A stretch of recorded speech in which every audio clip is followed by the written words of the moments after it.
ढेर सन कोई बेजे माथा रे चलिए पता न देह काटा रे नहीं के समझ में आवत तोरा छेदा जाई। ढेर सन कोई बेजे माथा रे चलिए पता न देह काटा रे जो बोले नचबे तो बोले बचबे हिलाओ कमर लगता। आईनी मुजफ्फरपुर में पहली बार धीरे नचाई तनी सरकार।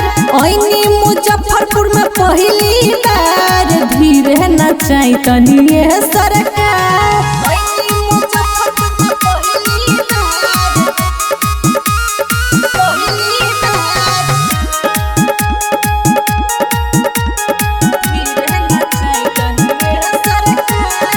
नाचे में कमी जनी करू रे लेपन सौआ है धारू रे सुना कि ना भले।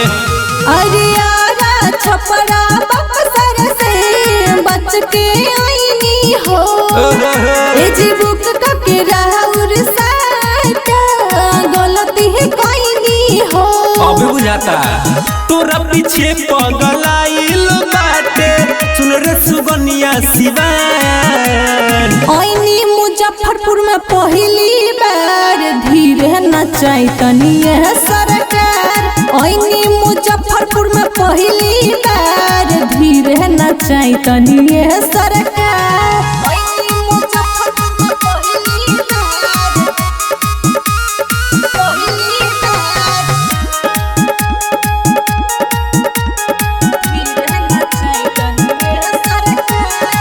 अपन जवानी के गगरी से पानी पिया दे तू सगरी के पानी पिया दे तू सगरी के। अरे राहुल जी बता दी रवा चाहतानी का समियाना में हसीना है गो अरे हम ही बानी का।